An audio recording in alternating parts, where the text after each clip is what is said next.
वो एक बहादुर सिपाही थे, एक असीम कमांडर थे, एक ज़बरदस्त फातेह थे। उन्होंने कई हिस्सों में इस्लाम को फैलाया। उन्होंने अपने वक्त की सुपर पावर्स को कुचल कर रख दिया। उन्होंने फारिस की सल्तनत को कुचला, उन्होंने रोमियो को कुचला। उन्होंने अपनी पूरी ज़िंदगी में एक भी जंग नहीं हारी। अपनी पूरी ज़िंदगी में 200 से भी ज़्यादा जंगें लड़ने के बावजूद एक भी जंग न हारने वाले इस बहादुर कमांडर का नाम हज़रत खालिद बिन वलीद था। दोस्तों, आज की शानदार वीडियो में हम लोग हज़रत खालिद बिन वलीद के बारे में ही जानेंगे। तो चलिए अपनी इस वीडियो को शुरू करते हैं। दोस्तों, खालिद बिन वलीद की पैदाइश मक्का में सन 592 ईस्वी को हुई थी। आप हमेशा से ही एक बहादुर सिपाही थे। आपने अपनी पूरी ज़िंदगी में 200 से भी ज़्यादा जंगें लड़ी, लेकिन एक भी जंग में आपको शिकस्त का सामना नहीं करना पड़ा। आपने अपने वक्त की ताकतवर सल्तनतों की जड़ें हिलाकर रख दी थी। लेकिन दोस्तों, खालिद बिन वलीद ने इस्लाम कबूल करने से पहले मुसलमानों के खिलाफ भी कई जंगें लड़ी थी। जंग अहद, जिसमें प्यारे नबी के 4 दास शहीद हो गए थे, उस जंग में काफिरों की कमान हज़रत खालिद बिन वलीद संभाले हुए थे। दोस्तों, जैसा कि मैंने बताया कि हज़रत खालिद बिन वलीद इस्लाम कबूल करने से पहले काफिर थे और उन्होंने कई सारी जंगें मुसलमानों के खिलाफ लड़ी थी। हज़रत खालिद बिन वलीद बड़ी परेशानी में रहते थे।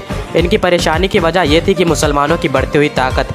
वो सोचते थे कि जब भी काफिरों ने मुसलमानों को ललकारा है तो हर बार अपने बेहतरीन जंगी हथियारों के साथ काफिरों को मुँह की खानी पड़ी है। आप सोचते रहते थे कि आप मुसलमानों के साथ सच में कोई ताकत मौजूद है और क्या सच में मोहम्मद सल्लल्लाहु ताला अलैहि वसल्लम अल्लाह के रसूल हैं।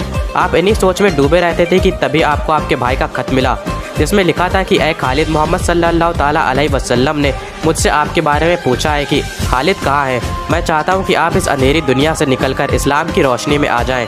दोस्तों, इस खत का खालिद बिन वलीद पर ऐसा असर हुआ कि वो फ़ौरन मक्का आए और रसूल अल्लाह के पास आकर उन्होंने इस्लाम कबूल कर लिया। दोस्तों, जंग मुअत्ता में ईसाई फ़ौज की तादाद 1 लाख थी और मुसलमानों की तादाद 3000 थी।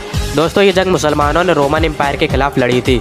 दोस्तों, इस जंग में हज़रत जैद, हज़रत जाफ़र और हज़रत अब्दुल्ला, ये तीनों सहाबी एक के बाद एक शहीद हो गए।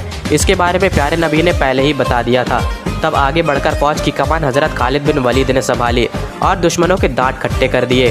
और दोस्तों, इसी जंग के बाद हुजूर ने हज़रत खालिद बिन वलीद को सैफुल्लाह यानी अल्लाह की तलवार का खिताब दिया था। दोस्तों, इसके बाद हज़रत खालिद बिन वलीद ने मुसलमानों के लिए कई जंगें लड़ी और मैदान जंग में ऐसे ऐसे कारनामे कर दिखाए जो तारीख बन गए।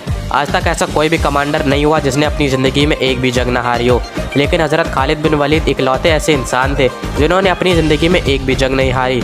उन्होंने इराक को जीता, उन्होंने ईरान को जीता, उन्होंने सीरिया को जीता, उन्होंने आर्मेनिया को जीता, उन्होंने जॉर्डन को जीता और कई सारी जीत हासिल की।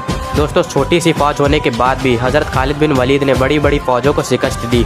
दोस्तों, जंग फ़राज, जंग मुअत्ता, जंग यरमौक, जंग बोसरा, जंग उलैस, जंग फ़हाल, जंग अकबरा, जंग याहून और कई सारी ऐसी जंगें हैं जिन्हें खालिद बिन वलीद ने अपनी बहादुरी और दानिशमंदी से फ़तह किया। दोस्तों, हज़रत उमर रज़ियल्लाहु ताला ने हज़रत खालिद बिन वलीद को आर्मी चीफ़ के ओहदे से हटा दिया, क्योंकि खालिद बिन वलीद मुसलमानों को हर एक जंग में फ़तह दिलाते आ रहे थे और मुसलमानों को लगने लगा था कि बिना खालिद बिन वलीद के वो कोई भी जंग नहीं जीत सकते हैं।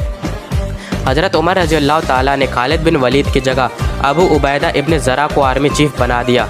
मुसलमानों में बातें शुरू हो गईं कि ये उमर ने क्या किया। अब इतनी बड़ी फ़ौज से मुसलमान बिना खालिद बिन वलीद के कैसे जीतेंगे। लेकिन अल्लाह के करम से मुसलमानों ने जंग यरमौक फ़तह कर ली। फिर हज़रत उमर मस्जिद नबवी में खुतबा देने के लिए आए और बोले, खुदा के लिए मैं तुम में से यही चीज़ तो ख़त्म करना चाहता था कि मुसलमानों की फ़तह खालिद की वजह से नहीं बल्कि रब खालिद की वजह से हुई है। कल खालिद नहीं रहेगा तो तुम क्या समझते हो, इस्लाम ख़त्म हो जाएगा? नहीं, इस्लाम को तो हमेशा रहना है। दोस्तों, अपने आखिरी वक्त में हज़रत खालिद बिन वलीद बीमारी की वजह से बिस्तर पर आ गए थे। खालिद बिन वलीद की ख्वाहिश थी कि उन्हें शहादत की मौत नसीब हो। खालिद बिन वलीद के जिस्म पर ऐसा कोई भी हिस्सा मौजूद नहीं था जहाँ पर तलवारों और तीरों का निशान मौजूद ना हो, लेकिन उन्हें शहादत नसीब नहीं हुई, क्योंकि रसूल अल्लाह ने हज़रत खालिद बिन वलीद को सैफुल्लाह का खिताब दिया था और अल्लाह की तलवार को क्या कोई तोड़ सकता है?